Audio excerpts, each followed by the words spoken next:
नमस्कार, मैं अंकित राज। आप देख रहे हैं न्यूज़ बीट। आज दिनांक 12 अप्रैल 2025 को पटना के राजीव नगर स्थित बुद्ध कल्याण परिषद क्षत्रिय भवन में राणा सांगा जयंती समारोह का आयोजन किया गया। इस अवसर पर क्षत्रिय समाज के लोगों ने वीर राणा सांगा जी को पुष्पांजलि अर्पित कर उनके त्याग, शौर्य और नेतृत्व को नमन किया। कार्यक्रम में मौजूद लोगों ने राणा सांगा जी को याद करते हुए राणा सांगा जी की वीरता का उल्लेख किया। राणा सांगा ने जितनी लड़ाइयाँ लड़ी लगभग सभी जीते। खानवा का एक युद्ध हारे थे, वो भी इसलिए कि मध्यकालीन भारत में शायद राजपूत शासकों के खिलाफ सबसे पहली बार तोपों का इस्तेमाल किया गया। इससे पहले भारत में कोई लड़ाई तोप से नहीं लड़ी गई थी।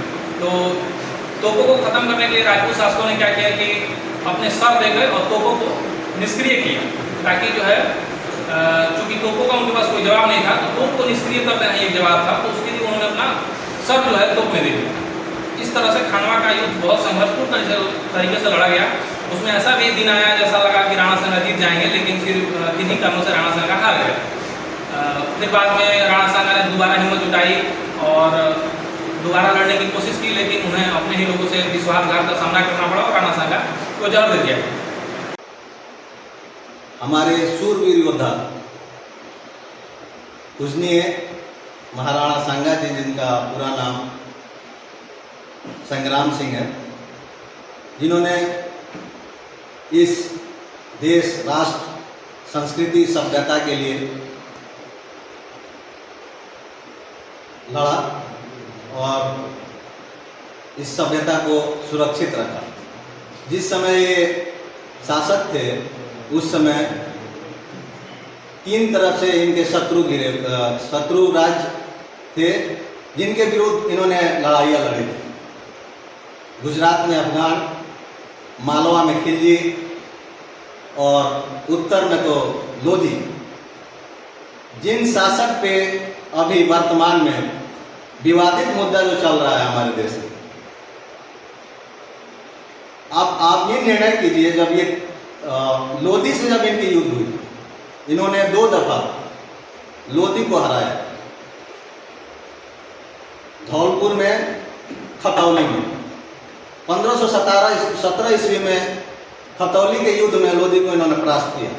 यहाँ तक कि उनके कुछ बंधुओं को भी पकड़ के रखा भी था, जो कि बाद में उन्होंने दयावान होकर के छोड़ दिया। और उस लोधी को जब ये 2 बार हराए, जब वो धौलपुर के युद्ध में उन्होंने हराया, तो वो इतना कमजोर हो गया लोधी कि 8 वर्षों तक उन्होंने कोई लड़ाइयाँ ही नहीं लड़ी। जब वो 2 बार लड़ाने में सक्षम थे, तो वो फिर कैसे बाबा को निमंत्रण होते सकते। इस प्रकार उनको इतने उच्च सदन में, आपको पता होना चाहिए कि ये क्षत्रिय रियासतों के दान से राष्ट्र का निर्माण हुआ है, जिसमें 500 कुछ रियासतों में 400 कुछ रियासतें क्षत्रिय रियासतें थी।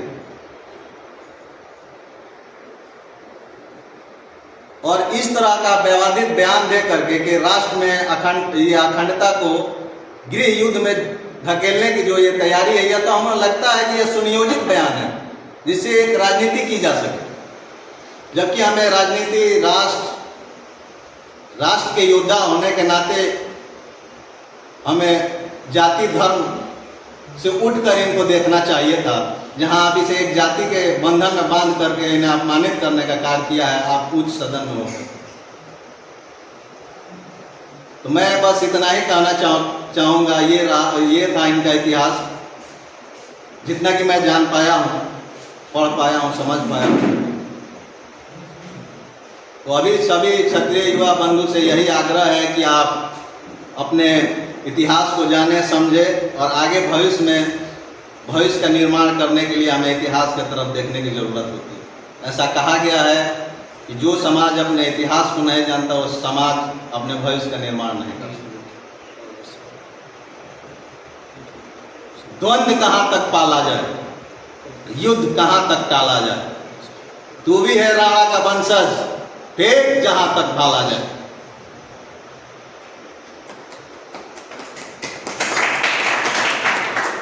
कदम कदम पे लड़े हैं तुमसे, कदम कदम पर लड़ेंगे तुमसे, दम है कितना दामन में तेरे, देख लिया है देखेंगे, देख लिया है देखेंगे।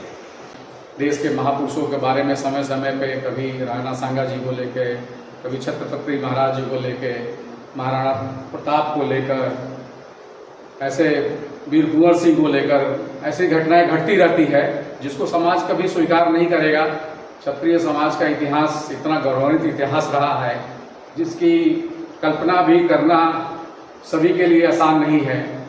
जो लड़ा है, जो वीर है, वही वीरों की इज्जत करते हैं। समाजवादी पार्टी के सांसद सुमन जी ना, रामजीलाल सुमन ने जो हरकत की है उसको तो किसी भी प्रकार से उचित नहीं ठहराया जा सकता है, लेकिन इसमें सबसे बड़ा रोल उसको कांग्रेस, बिहार की जो पार्टी है लालू प्रसाद की आरजेडी, राष्ट्रीय जनता दल, इस तरह की पार्टियों का समर्थन प्राप्त रहता है।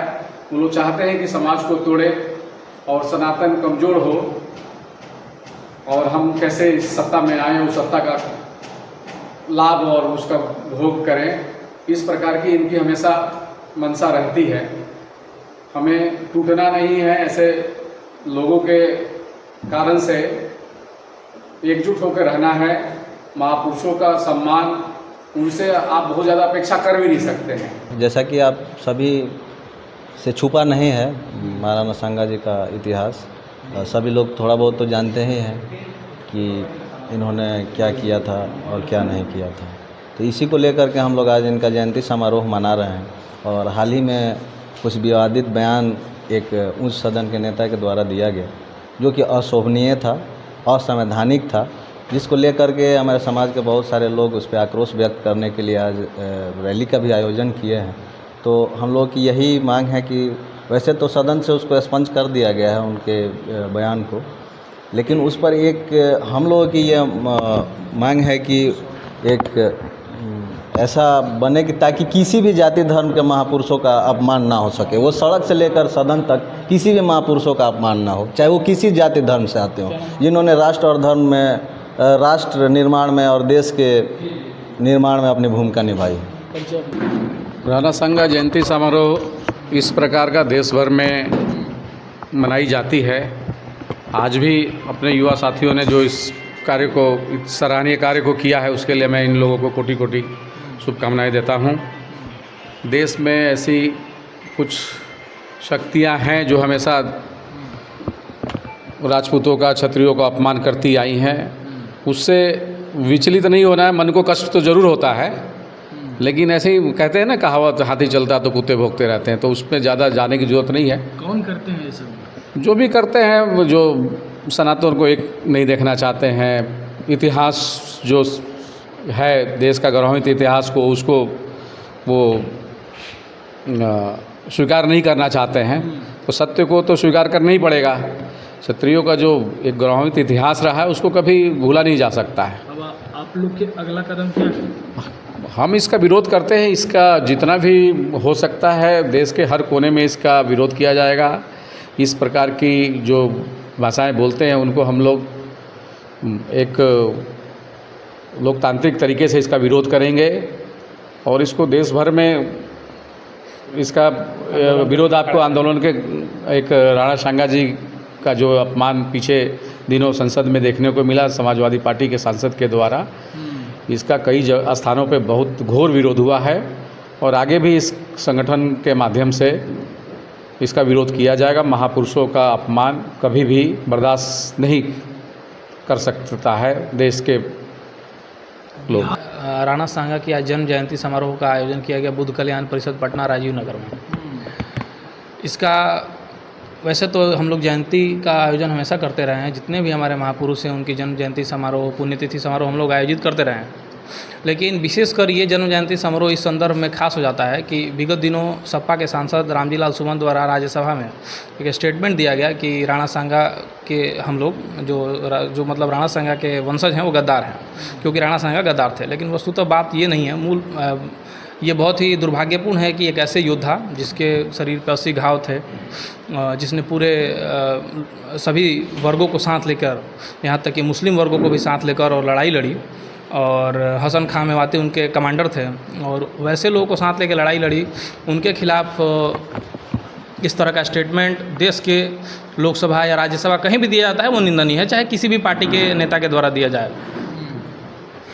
इस देश की संस्कृति की रक्षा में राजपूताने का, राजपूतों का, क्षत्रियों का एक बहुत ही महत्वपूर्ण योगदान है।